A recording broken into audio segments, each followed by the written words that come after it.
Everybody, welcome back. Today we're going to take a look at something once again a little different. What I have in front of me here are two Zastava ZPAPs. One is a ZPAP92. One is a ZPAP85. This being the 85, this being the 92. As you see in their current configuration, they're quite a bit different from, I guess you could say, from how they originally came into the country. But let's start off with the disclaimer. These are round limited to 10 rounds. By the way, YouTube, unless you want to try to, say I'm in violation, that's my disclaimer. And oh, by the way, both of these weapons are indeed unloaded, and that's the way that they will stay, at least for the purposes of this video. Now, that being said, that disclaimer out of the way, what we're going to do is we're going to dive off into this, and we're going to take a look at both of these cool, unique AK pistols. These are the actual Zastava made ones. These are not the ones that were made off Century parts kits. So pretty unique firearms. I have 4 Zastavas myself. One is a Century Arms made off of a kit, and the other 3 were imported by Zastava USA. Now, originally, you probably notice, if I can remember to put the pictures up here, you'll probably notice that these did not have the Bakelite grips. They did not have these muzzle devices, and the wood did not look like this either. So if memory serves me correct, when my buddy got these in, they had your typical Zastava grips, they had your blackened wood furniture, and they had a strange looking muzzle device that was actually tack welded onto this sight base. I do know that he removed those tack welds. He put his own muzzle devices on here. I don't want to say there was something to do with the import restrictions. That's why they ended up the way they did in the country. So what we're going to start by doing is we're going to take a look at, actually I'm going to try to show you some of the features about these. In particular, we're going to start with this ZPAP85. Now, I do want to show you, and I don't know how well you can see it. I don't know how well the camera is going to focus on it. If it doesn't, I will insert a picture. If you notice right here, there is where that tack weld is. I may just put a picture in here. So he basically ground that down, removed the muzzle device that was on it, and put his own on there. You can see it's right there too on this one. But some of the unique things about these, they are of course made with those 1.5mm bulge trunnions. The rivet work is not terrible on them. You can tell some of the heads are squashed a little bit more than others, but I don't think there's anything wrong with it. I think these will be just fine, and they have been thus far while he's been using them, playing with them, things of that nature. Just to kind of show you real quick. Now, one of the interesting things about these is the fact that they have a hinged top cover. So this thing's always a pain to try to get down like that. So let's take a look under the hood for it. Well, actually, before we do that, notice the 1913 rail that's been added to the back here. I can't remember if it came this way or if he added this. He's got a nice, QD sling mount on there, which I think is pretty cool. Depending on how legislation and things go, maybe eventually he might throw a pistol brace on here. I don't know. It's just too much in flux with that right now. But notice that it does have a 2-position or 2-peep, 2-aperture flip sight in the back, as well as you've got your typical front sight, and then you also have a flip-up white dot sight. I'll try to get pictures of these the best that I can. Of course, like I was saying, these are made on the 1.5mm bulge trunnions, so these are definitely made to take the abuse. Additionally, instead of these having your typical Zastava rail mount on the side, they actually have, like I was saying, this hinged top cover that has the integrated 1913 rail on it. So, inside, under the hood, let's take a quick look. If I can keep it from making a mess. You know, as I was saying, the nice thing is that's hinged. It just hinges up. It stays nice and captive. You don't have to worry about that falling off and all that fun stuff. So let's take a look under the hood. Of course, I believe this is a nickel chrome, I don't know, bolt carrier. It's supposed to make it a lot easier on cleaning. He has, as you can tell, he's not shot this a lot. You can see how clean it is. He keeps his guns quite clean, cleaner than I keep mine, so I have to give him props for that. Of course, if you take a good close look there, you can see as I hit the camera, it does indeed have a chrome line barrel, and I believe those are actually cold hammer forged chrome line barrels. So props to Zastava for designing them that way. Definitely adds to the durability. You know, cleanability, things like that. But once again, what's interesting that I noted is, you know, between the 85 and the 92, and I was kind of surprised about this, is the fact that they don't have the button back here on your ZPAPs, on your MA or your M70s or M77s. You know how they have the captive button back here to hold your spring in place. They don't have that. I don't know if it's got something to do with. I'm assuming it's because it's a hinged top cover. I just don't know a whole lot about these. But back to the ZPAP85. One of the things my buddy did was he took the wood on this handguard. He stripped it down, finished it very nicely to where it matches the gun. I mean, it looks really nice.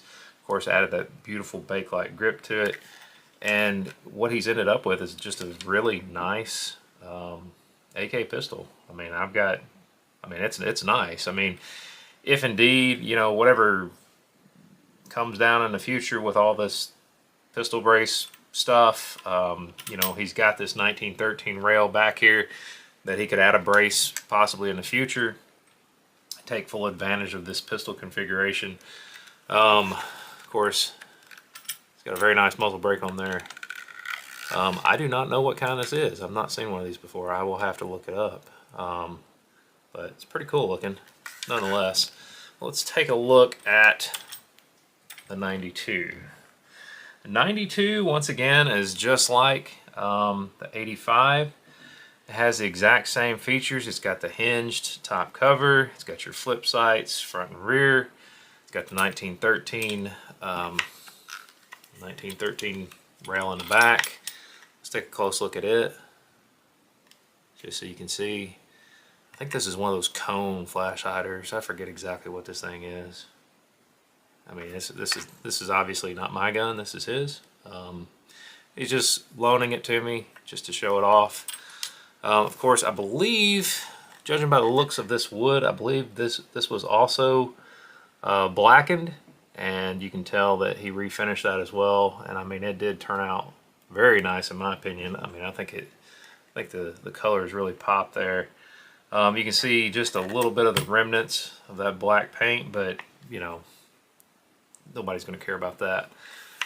Once again, just like the other one, you've got the same, I believe it's the same nickel chrome or nickel, I forget what it's called. Let's see, the nickel, I believe it's a nickel chrome bolt carrier. Wow, that spring's a lot stouter than the other one.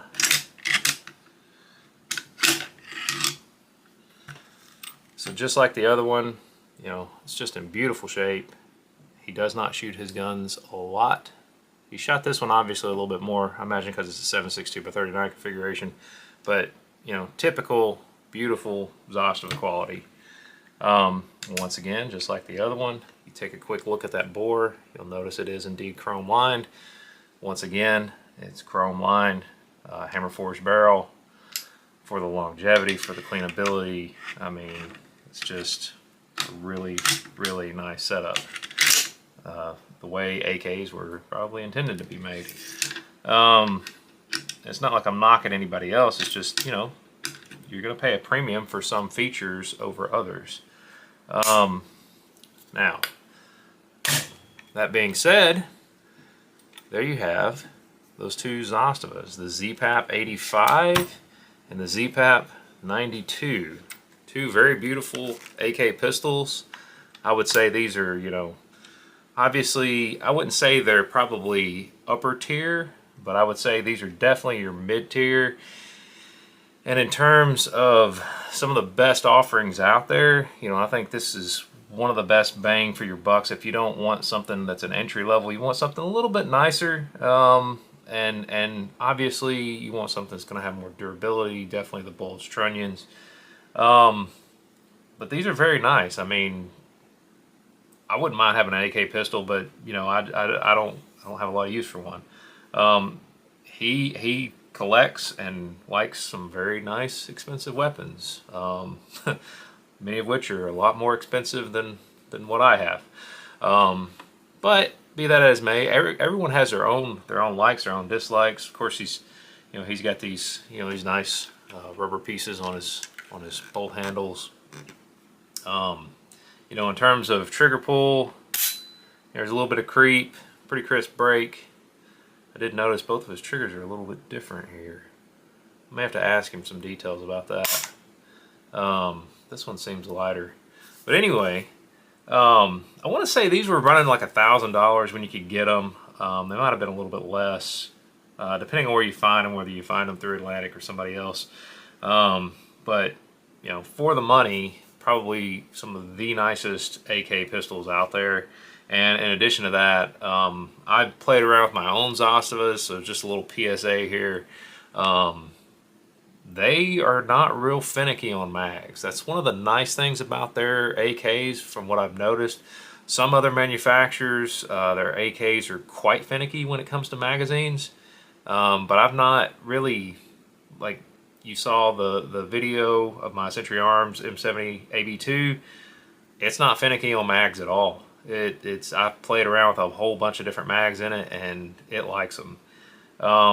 You know, this 85 right here, you know, of course this is a Circle 10, you know, 5.56 mag. Now, at one point in time, they imported some metal mags for these when they sold them through Century Arms, and from what I understand, unless I'm not remembering this correctly, they work just fine in here as well, which is not as nice. I mean, I'm not knocking these Circle 10 waffle mags. I mean, these are pretty good mags for the money, but you know, the nice thing is you can do different mags. You don't have to like stick with just a proprietary mag or something. You know what I'm saying? I do know other AK manufacturers have issues when you want to use any metal surplus mags. They just won't lock up, or they're too tight, or this or that. There's always issues, and then it leads to you having to grind on the lugs. And I mean, my personal opinion, I'd rather not grind on lugs if I can keep from it. You know, I want to just be able to slap a mag in and go. So this is just something I wanted to make you guys aware of in case you didn't know that Zastava did pistol AKs. These are those nice little, I believe these are the 10-inch barreled ones. I'll correct myself in the video here if I'm wrong after the fact. But very nice, very good build quality. I mean, no knocks from me whatsoever. I mean, these are some really nice AK pistols. I mean, if I had a use for an AK pistol, I'd probably be getting one of these myself, to be perfectly honest. And it may change in the future. I don't know. Just depends a lot on, you know, what's going on with laws and regulations and various such things. But just want to throw this out there for you guys. Just have you something to think about. Some options that are available if you're in the market for an AK pistol. If you guys haven't subscribed, at least please consider subscribing to the channel. I'm always putting content like this out. Always trying to let you guys know if there's some deals out there on the market, whether they be parts kits, whether they be CNR guns, even accessories, things of that nature. So be sure, and you know, if you like stuff like this, make sure you hit the like button and subscribe to the channel. I greatly appreciate it. And as always, your likes, your comments, your shares always benefit the channel and help to get this sort of content out there on YouTube, which, as we all full well know, is highly suppressed. So anyway, until next time, guys, thanks for watching, and y'all have a great day.